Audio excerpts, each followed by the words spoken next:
There's one more thing that I want to cover for ttkbootstrap, and that is some extra widgets that come with this module. The app we are going to create is going to look something like this. In here, we have a couple of elements. The top part is a scrollable widget. This one comes by default, so you don't have to create it. Next up, we can show a toast. This one gives you a toast in the top right. After that, we have a tooltip. Then we have a calendar where we can pick a date and get the date. This one only prints the date, but you get the idea. After that, we have a better looking kind of progress bar. Finally, we have what is called a meter. This one is looking really fancy. All of these widgets we are going to create in this bit. To get started, I already have a couple of imports. At the top, I am importing tkinter SDK and ttkbootstrap. Note here, I am importing ttkbootstrap as TTK, not tkinter. After that, we have the window, and we are running the entire thing. Finally, we are using the Darkly theme. With that, we can start creating some widgets. The first one is called scroll frame, which creates a scrollable frame. To understand this one in detail, I would recommend to read the documentation. Let's open it actually. Once again, here I'm on the website of ttkbootstrap, and you want to look at API. In here, we have a couple of extra parts that are really useful. The one I want to look at right now is called scrolled module. In here, we have scrolled frame and scrolled text. Scrolled frame is the one I really care about. This one gives you no picture, that's very annoying, but it gives you some code snippet on how to use it. First of all, you have to import a specific subpart of ttkbootstrap. Although this one is basically just a frame, so you can create it like any other frame. You can pack it on whatever container you want. And then the important part is you want to populate it with some kind of widget. The only thing you have to do is set the parent or the master of these new widgets as the container widget you just created. Then these widgets are going to show up inside of it. Back in the code, the first thing that I have to do is from ttkbootstrap.scrolled, I want to import scrolled frame. If you run the code now, we cannot see an error. That's a good sign that I didn't make a typo. Now, with that, I want to create, let me call it a scroll frame. This is going to be a scrolled frame. As always, this one is going to need a parent, which in my case is going to be the window. I am going to pack this straight away using the pack method. For now, let's set expand to true. Although if I run this, all we can really see is a scroll bar. Since we don't have any widgets yet, this isn't going to do very much. To account for that, I want to create a whole bunch of widgets. This I do with a for loop for I in range 100. I want to create a TTK label, and I want to create a TTK button. Both of those have the scroll frame as the parent, which means scrolled frame is going to be the master. And after that, I want to create a text that is going to be an F string that shows us the number, which is going to be I. This I we're getting from the for loop. For the text, I think I chose label with I and then button with I. After that, we have to make sure that we are packing these widgets, and then they are going to show up. Let's run this now, and there we go. Now we have a scrollable thing that we can work with. I should have probably set fill to both, so this thing actually covers the entire window. Now if I run this, here we have scrolling that works for all of the elements. Although you can see if I scroll really fast, the graphics here really aren't working too well. So I would generally recommend to create your own scrolling system. I have covered this earlier on if you skipped it. I suppose what you can also do for the label and the button in the pack, you can set fill to X. That way they are covering the entire horizontal space. Now, the reason why I would recommend to create your own scrolling logic is because all of this is quite limited. For example, what if you wanted to have, if I'm drawing this, if you want to have some kind of setup where you have one widget covering this amount of height, and then you have one widget on the left for the label, and then the button on the right. This, unfortunately, you couldn't easily do inside of this setup. Something you might want to try is create a separate frame with ttk and frame and the scroll frame as the master. The label and the button would then be parented to this one, which means here I want to have the frame, and then I want to set this side to left. Finally, I want to pack the frame. If I run this now, this is kind of working, although you can see we're not filling the entire space. We could try to set fill to X or to both, although if I do that, all we're doing is setting the frame on the left side. You might be thinking this is going to be fixed when we set expand to true, but it doesn't. We still get the same result. This happens because of the drawing logic here. To get proper scrolling logic, you unfortunately have to create your own kind of widget. But okay, next up, we get a much more useful widget, and that is called a toast. A toast is a small notification. For example, in the bottom right of the window, you can get a message with some extra information. This is what a toast creates. This one, we once again have to import like the scrolled frame. We do this with ttkbootstrap.toast import toast notification. I can already see there's a typo here, but other than that, this is okay. To use this widget, we first of all have to create it and store it inside of a variable. Let me call it toast and toast notification. This one doesn't have a master, but we do need to set a title. Let's call it this is a message title. Besides that, we also need a message itself. I'm going to call one this is the actual message. Finally, I want to put all of this over multiple lines because we need one more argument in here. That would be the duration. This tells you how long the toast is going to be on the window. The number you need to specify is going to be in milliseconds, meaning if you want 2 seconds, you would need 2000s. 1 second is 1000 milliseconds. That is all you need to get started. The way you are using it is you get the variable that stores the widget and then run show_toast. If I run the app now, you can see in the bottom right, we have this is the message and it disappears after 2 seconds. Although you can see that the entire app disappeared after we have used this. This is a bug that happens if you use this show toast by itself. If I remove it, we are back to the normal window. Essentially what you want to do is to run this toast only if the user presses a button or does a certain kind of action. Only then you are calling it. I want to add ttk and button. The window is the master. For the text, I want to have show toast. Finally, the command is the important bit here. This is going to be toast and show_toast. I want to pack this widget straight away without any arguments because we don't need too many. Now if I run this, we have another button, show toast. If I click on it, we now have the message, and now the window doesn't disappear anymore when the toast disappears. This covers the basics. I guess we can cover a few more arguments in here, but other than that, this doesn't become any more complicated. We can set a boot style in here. This could, for example, be dark. Let me run it now and show the toast. Now this is dark. We could also set this to warning. And now we get a yellow kind of button. Or, well, not button, but a warning. The one thing you want to be careful about is that this boot style here doesn't support outline.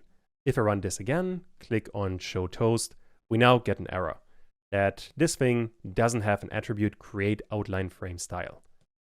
You can only use the color, there's no other style available. I'm going to stick with dark. I think this one generally looks the best. Finally, there's one more important thing, and that is you can set the position. You have X padding, Y padding, and then the start position. The start position is the really important one. In here, you can set something like northeast, northwest, southeast, or southwest. These positions would refer to the different corners of your screen. For example, southwest would be the corner down here. Southeast would be down here. We have southeast, southwest, then we have northeast, and we have northwest. These are the different corners you can start with, and then you are using X padding or Y padding to get a bit of offset. For example, if you want to start with the northeast, you would add NE in here, and then you would use these numbers to get an offset. Let's actually play around with that. For X padding and Y padding, I want to start with 0, so we can focus on the corner. I want to start with northeast. If I run this again now, I click on Show Toast, now the message is in the top right. If I set this to northwest, run this again, click on Show Toast, now it's in the top left. I'm going to stick with northeast, and for the numbers, I now want to have 50 and 100. This means if I show the toast, we have 100 pixels from the top and 50 pixels from the right. That covers everything there is to know about toast. If you want to read up on it, you can look at the documentation. You can find this here. You want to look at the toast module, and this has a couple more arguments. I suppose the one I didn't cover is the alert. This one plays a sound if you are playing it. By default, it is false, and I think that's a better way to go on about it, but if you want your program to be annoying, do play a sound. Righty, next up, we can create a tool tip. This is going to be a very simple message that shows up once we hover over a certain element, like a button, for example. In fact, let's create a button right away with TTK and button. The master here is going to be window. For the text, I want to have tooltip button. To make this a bit more fancy, I want to set a boot style. Let's call it warning. This button I want to pack right away. If I run the app now, we have a yellowish, orange-ish button. I think the entire thing starts to be a bit crammed, so I'm going to add a bit of vertical padding. Pad Y is going to be 10 for both of the buttons. Running this now, this is looking a little bit better. This button, I now want to have a tooltip once we hover over it. For that, we need one more widget. This we get from the top. As before, we need from ttkbootstrap, although now we need tooltip. And we want to import tooltip. This is going to give us the widget. Also, I'm going to minimize a couple of things here, so the entire thing is a bit easier to read. All we have to do for the tooltip is we have to create an object from the class, so call the class itself. In here, we have to set a master, and the master is going to be the element that we want to have the tooltip attached to. In my case, that is this button here. So the master is the button. Then we need a certain kind of text. Doesn't really matter what it is. Let's say this does something. If I run this now, I can hover over the button and we get this does something. If I go away from it, it disappears. Right now, this doesn't look too great, but we can style it using boot style. For example, what you could be doing is use light in here. Now we have some other kind of color. I think using danger here might be a bit better. Let's try this one. That kind of works. Now the boot style for tooltip has one specific thing, and that is called inverse. If you attach that one and hover over it, now you get the colors inverted. If we didn't use this, we had red text and I think a black background. With the inverse, we get white text and a red background. Inverse is the only styling you can use though. You couldn't use outline. This one doesn't exist. If I use it, we're getting an error. But I think inverse works really well here. There are 3 more widgets that we have to cover. The next one is a calendar. This is going to be another widget we have to import in a custom kind of way, like the ones we have used here. Although for this one, we need from ttkbootstrap.widgets. From this one, we want to import date entry. This date entry, I want to create and store in a variable right away. Let's call the variable calendar. The value is going to be date entry. This one doesn't need any arguments besides the master. After I have that, I want to pack it right away with some vertical padding. Pad Y, let's go with 10. If I run this, we now have a calendar that shows the current date. If I click on the calendar, I can even select other kinds of dates. I can go further wherever I want, and if I click on the date, we get to the current date. If I select one, we get the new date here, and we can extract this one quite easily as well. To do that, let me create a button. I want ttk dot button. The window is going to be the parent. Text is going to be get calendar date. The command is going to be some kind of command to print the current date. This could be a function, but in my case, I'm going to add all of this into a lambda function. What I want to do is I want to print the calendar. Inside of this, we have an entry widget. This we have to target, and on this one, we can use the get method. The calendar is basically a compound widget. The compound here is an entry widget and a frame with a bit of content. All we really care about is the entry itself. Once we have that, I can simply pack the button, run this entire thing, and now if I select a certain kind of date, let's say the 1st of December 2022, I can get the calendar date, and we get the 1st of December 2022. I suppose one thing to be aware of here, the calendar has the date first, then the month, and then the year. If you are American and you're doing the calendar wrong, just be aware of that. The month is the middle part, not the first bit. That covers the calendar. Next up, we can create a progress bar. Although in ttkbootstrap, this is called a flood gauge. Once again, we have to import this one. This module lives inside of the widgets. Besides the date entry, I want to import the flood gauge. Once I have that, I can use it. I want to store all of this inside of a variable that I call progress. And here we need ttk and flood gauge. First of all, we need a master, which is going to be the window. Besides that, we can also set a text in here. I will call this one progress so that we have something. After that, I want to pack this progress with some vertical padding. There you can see, we can see something, but this doesn't look too great yet. What you want to be aware of for this flood gauge is that it needs a lot of horizontal space. In my case, I want to fill the X, and there we go. Now we can see this progress properly. Although right now, all we can see is a plain background. To make it actually work, we need a tkinter variable. Let me create this one at the top. I'm going to call this a progress integer. This is going to be a tk int var with a default value of 50. This value we now have to attach to the progress, which we can do by setting a variable. Progress integer.